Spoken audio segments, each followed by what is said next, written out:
I do want to include how long we have been best friends. Girl, if you know, look, I don't know. Long time since, at least since 2009. I don't know how many years that is, Yeah. but Yeah. it was when I graduated. It was the year that I graduated ECU. I felt like that was when I met you my senior year. That's a long time. What was your like PT physical therapy journey like? Like how was that? Ooh. What was that like? Because I don't know. Girl, it was one of the hardest things I've ever done. I can honestly say it was really difficult, especially as a Black woman. Um, there wasn't a lot, like during that time, we had 5 Black people in our class. But we graduated with just 3 at when graduation came. Very small class. We were all really close. I'm grateful for my classmates because we were so close knit and we were like a family. We supported each other. We like we were really there for each other. It helped make the school process a lot easier. Um, it's crazy because it's like you bring up school, it also brings back memory of my classmate. Because mind you, I told you we were really, really close. And I feel like it sticks out because I'm like, we were in the semester, we had just finished all of our classes, got all the hard stuff done, passed our finals. All we had to do was go to clinicals. And we did. So everybody left. We were in separate places. I was in Greenville. And while in Greenville, just finished my first week of clinicals. And we get this message. I can't even remember if it was a message, a phone. No, I got a phone call. I remember now from one of my classmates just crying and bawling her eyes out. And I'm like, whoa, whoa, whoa. I'm like, what happened? Like, what is it? And she tells us that one of our classmates had unalived himself. And I was shocked. I had never, I felt Oh, like even been close to knowing someone in a situation like that.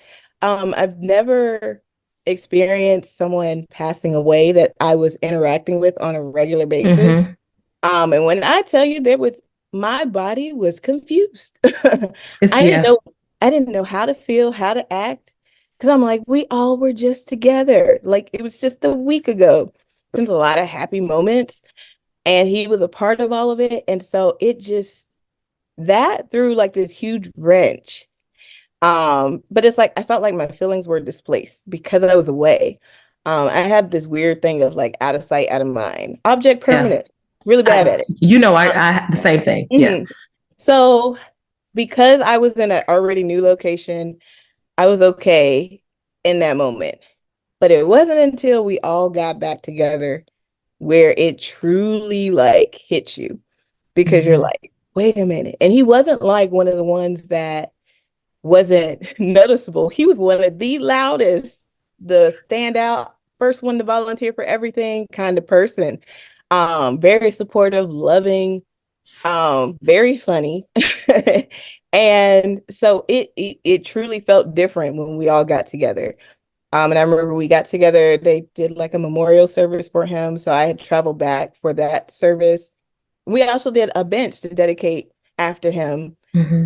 at Winston-Salem State because we really wanted to leave a mark there because we were close like a family. Like we went through those hard years together. We laughed, we cried. Like he cried on my shoulder before. Like it's one of those things Wow. we were all like a family. And so that was probably the first time where it's like one random day I break out in tears and I'm just crying. And it caught me so off guard. And I'm like, I think I'm grieving. Like I'm like experiencing the loss, but it was such a delayed reaction, Mm-hmm. all because we were away from each other. It was such a weird situation.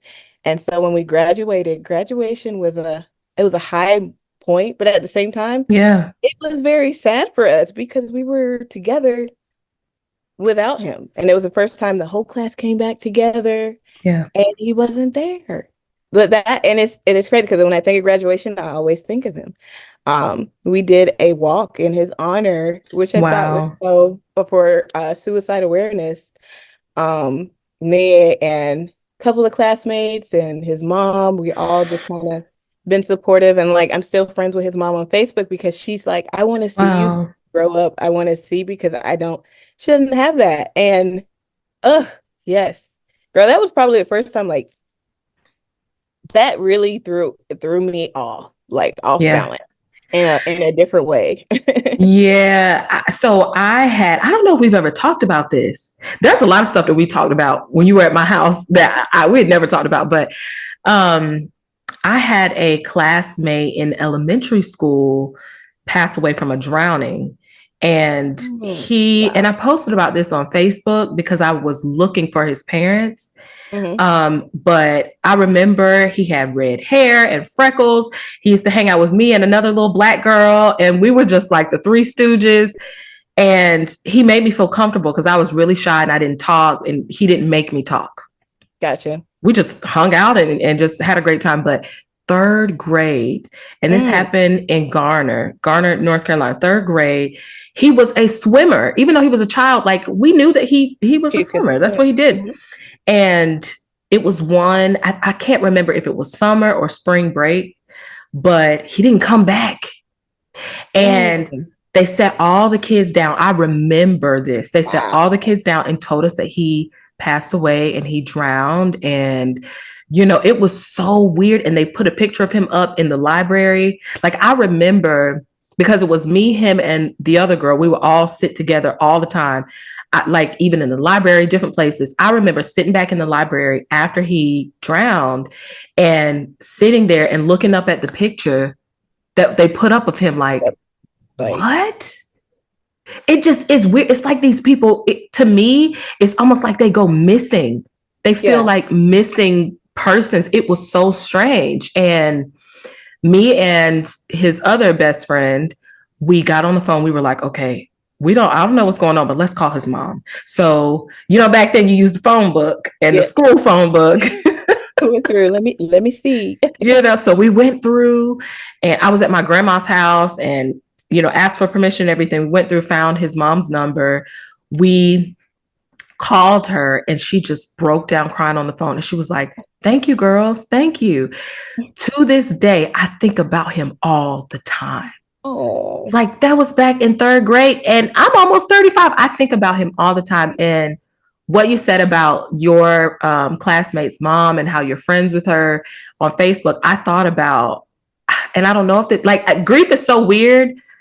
I don't know if this is out of place or not, but I want to send them a letter. I want to, find I out. girl, I know I, those feelings it's so of like, I want them to know that I've thought about him like for almost 30 years, 20 something. I've thought about him this whole time. Like he has been on my mind and I can't stop thinking about him, like, but it's so weird because you don't know if you people know, are okay with that. yeah, and it's like I don't want to trigger nothing, Yeah. or people might be in a good place and they might be easily triggered, and but it's interesting of how much you end up thinking about someone Yeah. that you would have never thought you would be thinking about them as much as you would. I feel like that with clients that I've interacted with, um, and when they have passed away, those Yeah. that working, like actively working, it's one of those things where it's like I knew it could happen, working with medically fragile kids, because it's like they're medically fragile, so there's like the risk of it is high. Yeah. um they're getting their 24-hour nursing care, they got to get all these different things done, and so I know like the risk is there. And it's almost like you're signing to put your heart on the line even though you're not really realizing it, because you get so close to these babies and these children, the children that I work with. And I mean, there are still like certain songs that when I listen to it, I Mm-hmm. automatically think of a specific child that's not here. And it's like I can't even listen to the song the same because it was like our turn up song. And I'm like, he's not here to turn up with me. Um, but it's crazy because I almost feel the same way too when I like left the job. It's like I left those babies. Yeah. And I'm like, Yeah. I don't see them anymore. And I was seeing them every day, like Monday through Friday for at least 8 hours a day. That's like a big chunk of your day. Yeah. You're there, they see you build a relationship. And so I felt like too, when I left the facility, it was so hard. Like I went through this whole grieving process that caught me off guard. Okay, so do medical professionals, doctors grieve? And then what is that like? Like, do you have the space to grieve or do you have to just keep working and keep it moving? Uh, yes, medical professionals definitely grieve, but we do not have the space to do it when it's just happened. There's been many times when things are happening and they're happening so fast, or you're participating in life-saving, um, Yeah. just using your life-saving skills on this individual client, and then you see them go. They got to go out to ER, and you're just like, okay. So then in your mind, you're just like, are they okay? Are they fine? Yeah. But you don't know. They're not your child, but you're like, I see them Monday through Friday all the time. And even the clients that I don't see every day now, like the kids that I see weekly, and it's like we build our relationship. I see them over a course of years. Mm-hmm. I can't help but get a connection. As a pediatric PT, I can't help but build a connection with these children. Um, Feeling like I'm a family member, like I'm an auntie. I'm somebody Mm-hmm. unofficially. But it's like when things happen, when working in a facility where the children there still required care, Mm-hmm. you don't have time to go away and deal with the grief because you still have other kids to take care of. You think Yeah. about nurses, especially I it breaks my heart, COVID. I think about those nurses and doctors, Mm-hmm. their mental health, because so many people died. So many nurses were there bedside with other people's loved ones who couldn't be there and had to witness all of these high emotional situations of having a family member on FaceTime and you're there holding the phone because you're the only one who can be in there with this patient. And you see them go on and it's like when they go on it's still a system. There's still somebody else who needs to come in. We still got to clean the room, we got to do this, we got to do that, because it was like go. You're seeing these things happen and it takes a toll on you. It truly does. One thing about me as a adjunct professor, I always tell the students it is very good to have a mental health therapist, counselor, somebody as a medical professional. We Mm-hmm. deal with so many different situations, families, um, and when these moments happen, it can knock you over. um, it Mm-hmm. can truly just knock you over. But it's hard, I feel like, and it's missed. It's not talked about. People don't realize doctors, they just think of doctors as people who make a whole bunch of money. They don't Superhuman. they don't do this, and they truly have passion. They find ways to make trying to figure out how to save this person's life. And I'm not a medical doctor, but knowing that I'm always trying my best to make a kid, help them walk and do different things, like you put your heart, soul, tears, and everything into this. Mm-hmm. And then when that patient pass away, or if they pass away, because you're never really planning on that situation to happen, Yeah. it does something to you. And in my case, it changes my routine. It changes my schedule. Uh, Mm-hmm. this kid that I'm always seeing, I don't see them anymore. Um, and it sticks. It sticks hard. That is actually how I ended up finding me a therapist in the first place. That was like my last straw, was a whole lot of there was just a whole It's lot a of death. lot. It's a lot. I don't know. So when my mom was passing away, when she was in ICU, and I'm like starting to smile because it's such a sweet thing to me. And I talked about this on TikTok how my mom's nurse, her name was Ray, and my grandmother who passed away years ago, her name was Ray. So we had all these little connections, but she was so caring. And that was her nurse before she went to hospice. But she was so caring and so like, she was caring, but she was stern. Like, Mm-hmm. listen, Miss Donna, we need to make a decision now. Like, and I know you want to be here for your kids. Let's, she was just so intentional. She Right. was caring, she was direct, and she was intentional. And I remember when the doctors came in, I feel like the nurse, Ray, I feel like she was there. She was there. Yep. I don't even recall this situation much, but I remember she was there standing on the side of my mom's bed. But she had like emotions on her face.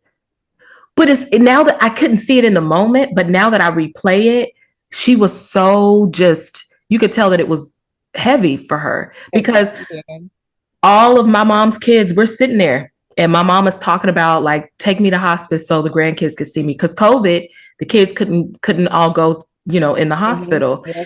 And she had this just look on her face. And now that I think about it, it's like, I wonder, this is going to sound so crazy, but they care.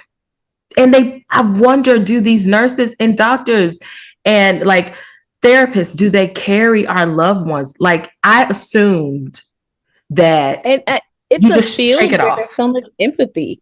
There's so Mm-hmm. much empathy that comes in, and many doctors, nurses, therapists, like when I tell you we truly care about the ones that we are working with, working for. Um, you just can't help it. After Yeah. a while you find things likable. You get to talk to people. You never know what like those moments that she did interact with your mom, like how that played a role into her life as well. Yeah. When I was a tech, I used to run into all of these, especially older individuals. They love to share wisdom. They love, honey, just come check on me. And I'm like, yes, ma'am. And I will. Like, you just feel like, oh, like she's my grandma. You feeling like some missed love that's there. And you find that a lot in hospitals. Um, but then saying that you brought me to a memory of something too that a lot of nurses, doctors, a lot of us with healthcare, sometimes we build these relationships, and when someone passes, we're left with nothing as far as we don't know the information as far as if there's a service, where there's a service Wow. that we don't always get that. Um, we don't always get the closure, which sometimes is Mm-hmm. really hard. Um, don't always get the closure. You can have a kid that could just be cremated because they're under the state. There's no service, and it's like the family couldn't afford it. There's no service, or you want to reach out to the family, however, you don't want to cross any Mm-hmm. any boundaries of certain things. And so there's a lot of just technicalities. You got HIPAA, you got all these different things. Yeah. So worried that you won't cross the line of anything, you kind of get stuck. And I feel like there are healthcare workers that are working, and when things like that happen, they're hoping and praying the family reaches out to them because we too want to support you guys. We too want to send something. We too want to be Wow. there because they've made an impact in their lives as well. It's always nice, which is weird. I've been to a lot of funerals, whole lot of funerals, and it's always nice when I see healthcare workers attend the funeral Mm-hmm. and people that were at the rehabilitation center or people that was at the ICU, because you're like, well, they were only there for, but it's crazy to know how much people can impact you in a short amount of time. And those memories, they stick. They truly stick. And it's a blessing when you can be a part of it. That's why I'm like, when I can get information, I'm going to show up and I'm going to be supportive, because I know there are situations where I get absolutely nothing. The shows about hospitals and doctors and nurses and therapists, they've always had this invisible cape on, like they're coming to save the day, Right. or attempting to. And then in one of those shows, if one of their patients pass away, they may have a moment of it, of like grief or just, this moment of sorrow, and then it's like on to the next one. So I think we kind of think that y'all are just like these superhuman superheroes who don't have feelings and who don't grieve, but this is And not true. and it hits you so randomly. It makes me think of, my good old friend. That makes me think of him where, oh man, talk about, and I mean, I feel like it was such a big moment in my life. Who knew this stranger that I did not know would make such an impact in my life? Um, Yeah. Can we talk about Mr. Bailey? And whatever you want to Elaine, share, look.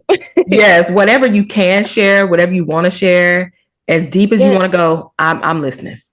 So Mr. Bailey, I didn't know him personally in the beginning. And I met him at church. And so it was at a church service. It was one of those services where different churches would come and we would all come together and praise the Lord together. And so I remember seeing him when I was singing praise and worship. I was singing praise and worship, and he was happy, like happy, happy, and smiling and just looked really happy to be in the house of the Lord. And I'm like, okay, I remember him because he was so tall, sitting right on the front row. And yeah, so further along in the service, I was singing in the choir, and we started singing the first song. And in that, when you're in church, when you start seeing people kind of gathered one way, I always first assume that somebody done caught the spirit or somebody, Mm-hmm. you know. But it was like I was singing with my eyes closed, and I opened my eyes and I'm like, why is everybody over there? And so I look and I'm like, no, something seriously is going on. And so I literally just walked off the front of the church from the choir stand to the front row just to see what's going on.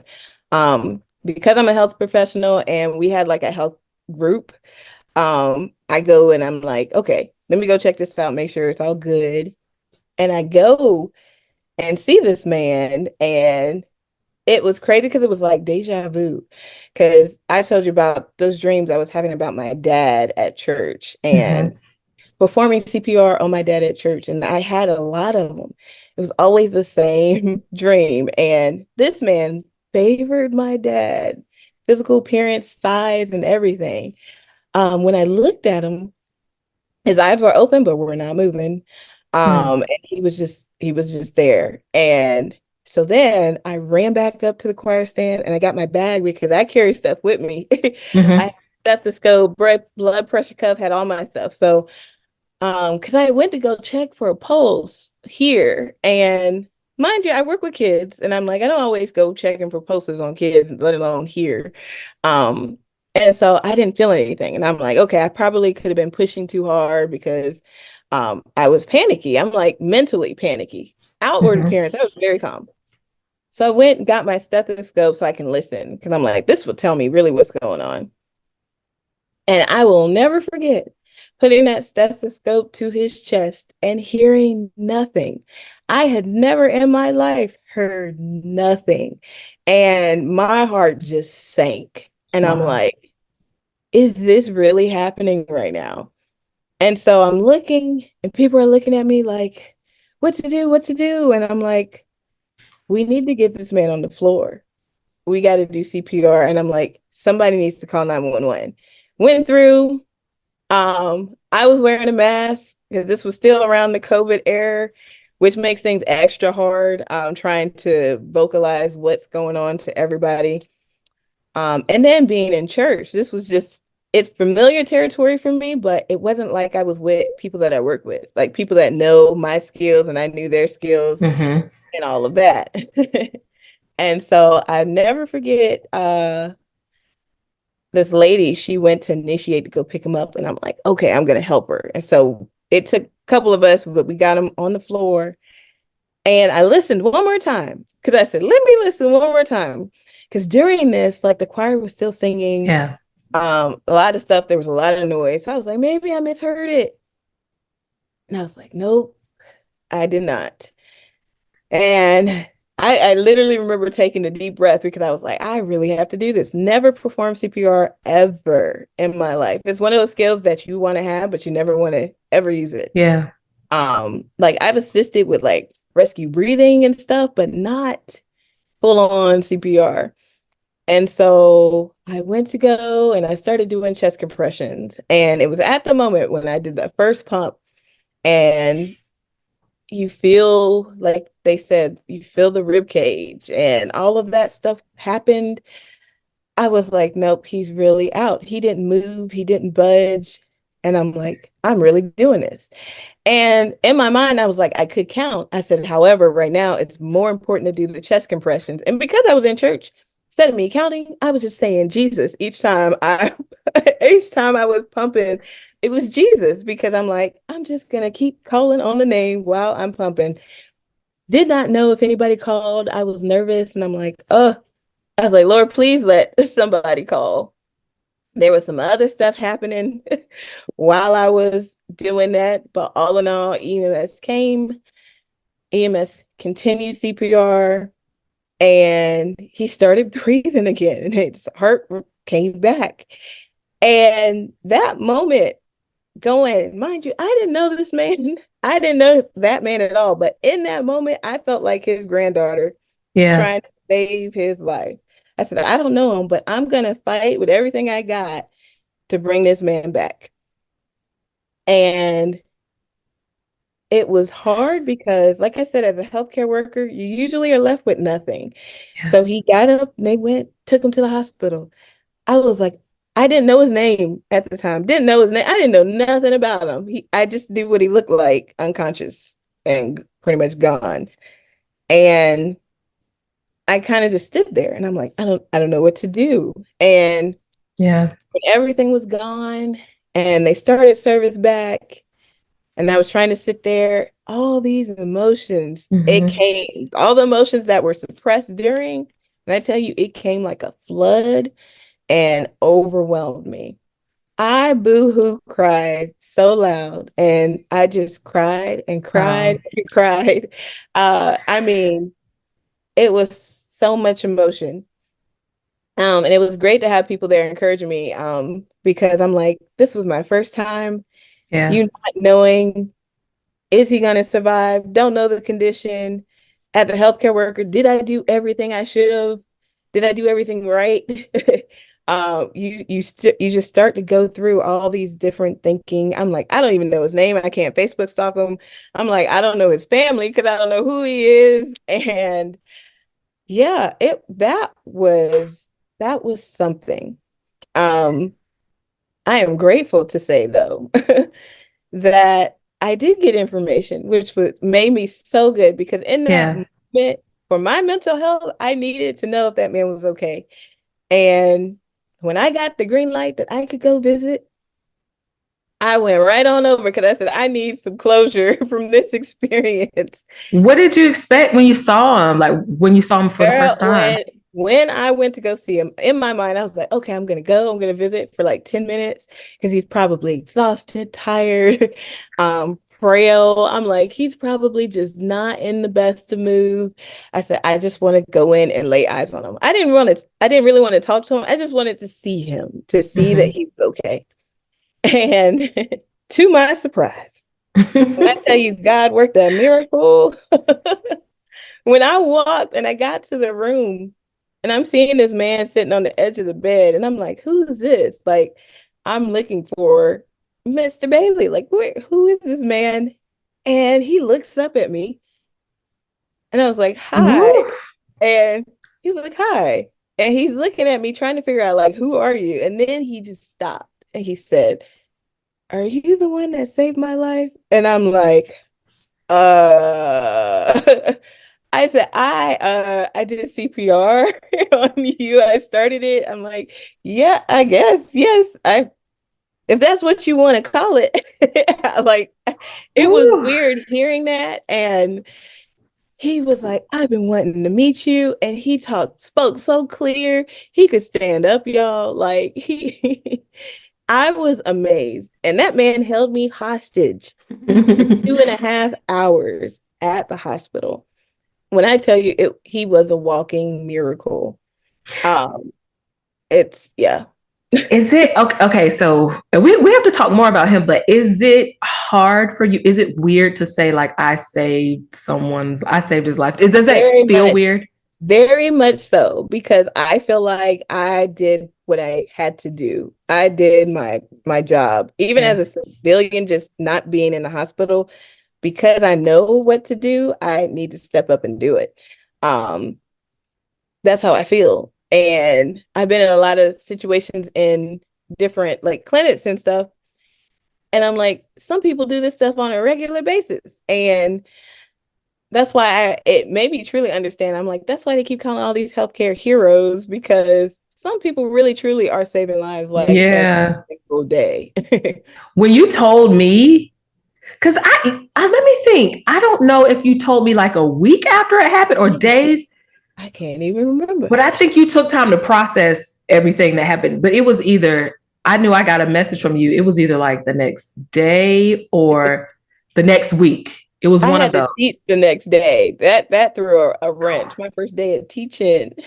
But he's a Gosh. teacher, and he told me all about, and he helped me kind of help me bring my spirits down like later on afterwards. It was interesting though.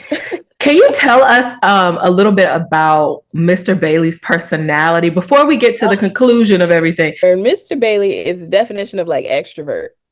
Um, that man is amazing. When I tell you, because we went to his funeral to learn even more about him. He was a teacher, educator, should I say.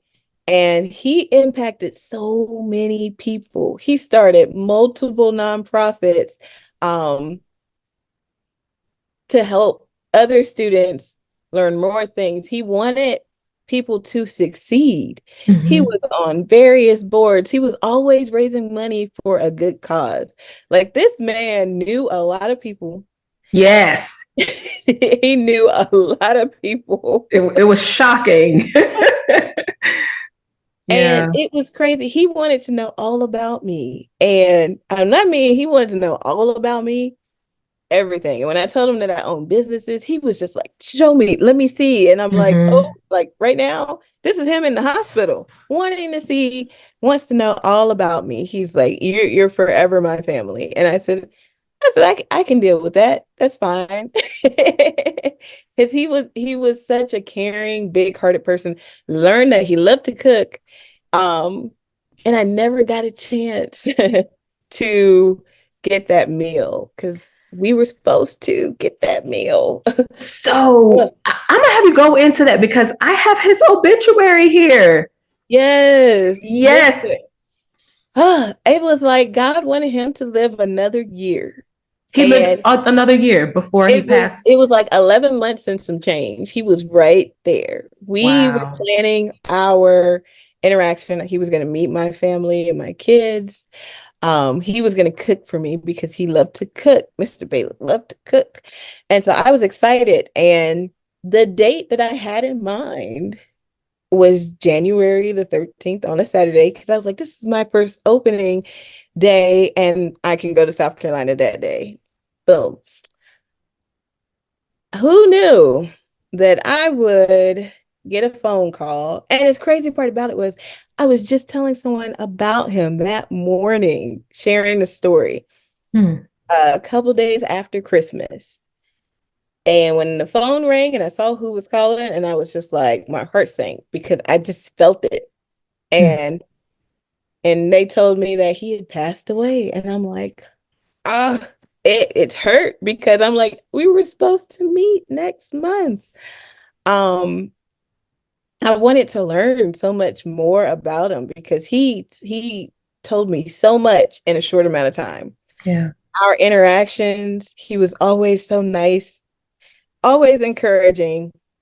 And it was just nice to have another, I felt like he was my advisor, my mentor, to help me with businesses because he was very vocal. He knew how to express. He was like, we should go on Shark Tank. He was like, I'll go there and talk for you. And I was like, I'm sure you would. Uh-huh. But we didn't get I did not get that last visit. Um, and I think about, I'm gonna look here too, because what makes me at peace was his last text. Because I would Oh, text him to see how he was doing. Um, girl, he lived a whole 11 months after he passed in church. He lived a whole almost a whole extra year. That is insane. Yeah. And then for you to be part of that is like that's mind blowing to me. I want to When hear. the last one, because I went and I recertified my CPR license. And anytime I think of CPR, I always think of him. And so I sent him a message and I'm like telling him about it. And he was just like, I would love to entertain you guys down here. I will start cooking whenever you are coming.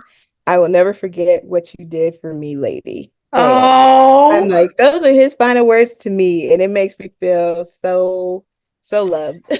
So good. girl.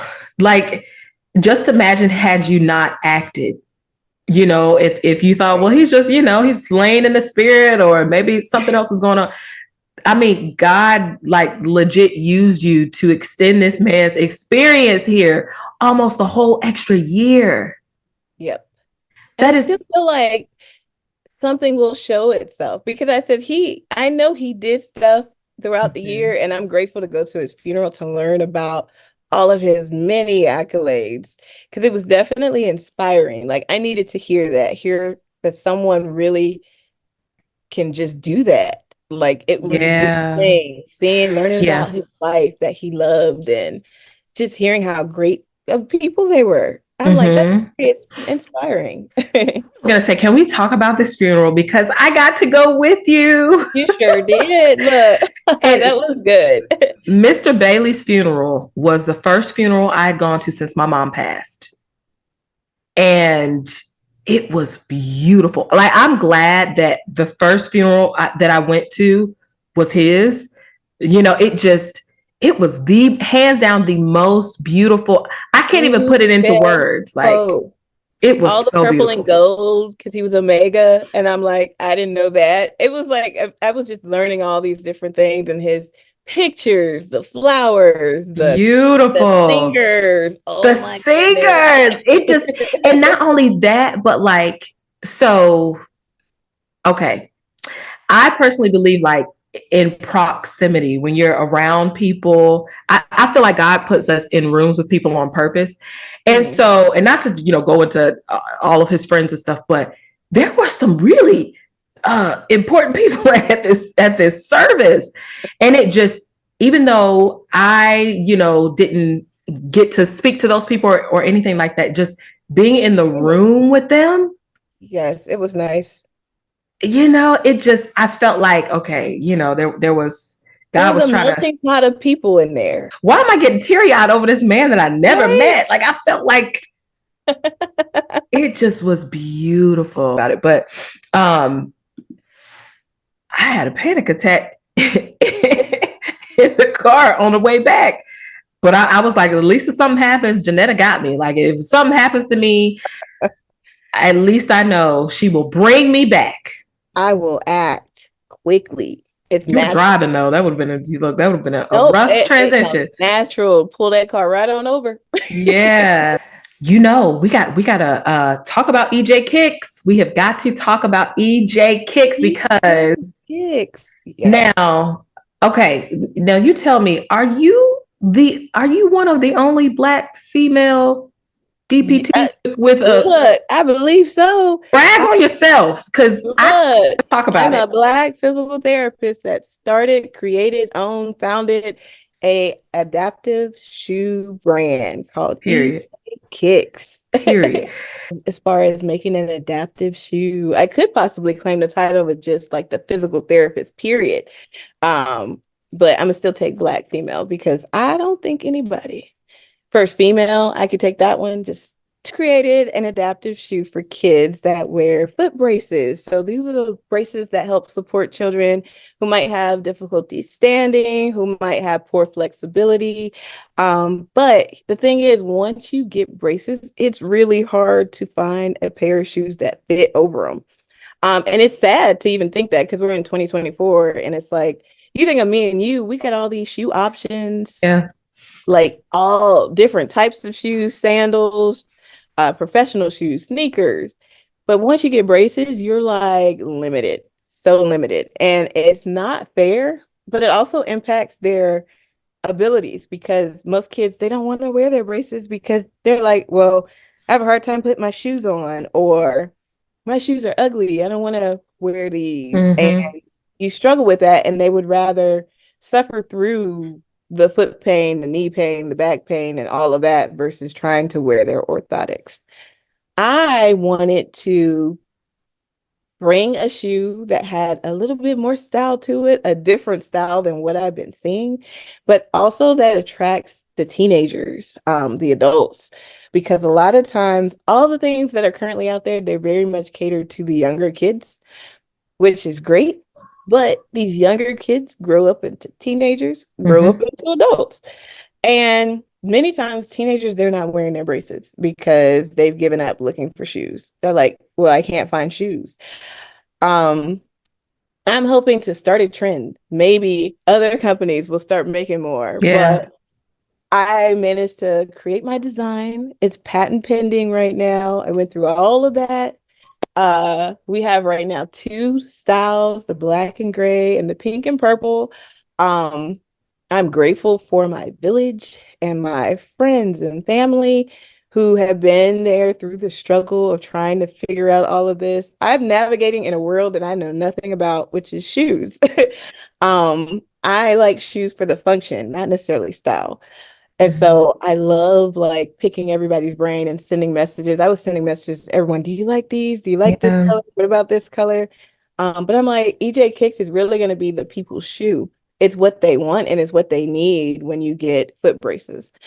Um, yeah. And we have this program that helps them get a free pair. So I have Adopt a Pair of Shoes program where a stranger, whomever, if you purchase and adopt a pair of shoes, what happens is I will find someone who needs a pair. We have an application out. Beautiful. So it's like anybody in the US working on Canada Wow. as well.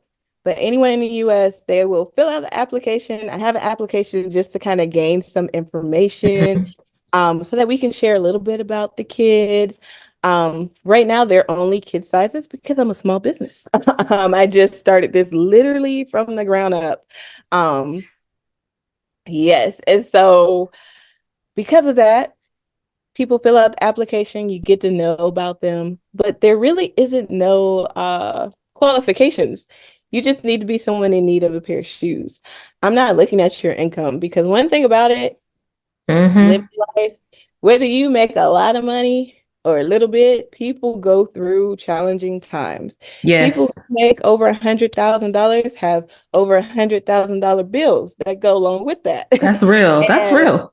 and you really can't sit here and be like, well, it's only for this group. It's only for, I've seen people in all classes struggle. Yeah. And the fact of the matter is, this kid has braces, they need shoes. We should be able to support and provide them with a pair of shoes that can fit, that looks good, and that helps them walk better. So, Yeah. yeah. That is beautiful. So beautiful. Girl, look, I be bragging on you, child. I Brag on believe it. you. It's just amazing. Like, I and just need, look, all I need now is like, I need an athlete. we need That's an what we need. athlete. Yes. We're gonna speak it. We need an athlete who can really stand behind your brand of shoes because they're for Right. children, people who need them. So, yeah. You know, we're gonna speak. We're gonna speak that you'll get connected with an athlete, and Yes. also maybe one of these big shoe companies will partner with you Right. to make some of the Adidas and the Jordans and the Nike, to make those into an Yes. orthopedic, because you really forget that these kids need these. You know, they They need these need shoes. You them. forget. You Yep. know. And it's a huge group of kids. Now that they're like, I'm seeing a lot of toe walkers, a lot of different Yeah. things are popping up, but it's like parents, they see the shoes their children have to wear and they're like, yeah, no. Yeah. It's gonna happen. I hope it happens soon. Me too. I would love to grow it. Like, Yeah. have the dress shoe, have the sandal, have different things that they can wear. To learn more about EJ Kicks, visit ejkicksllc.com.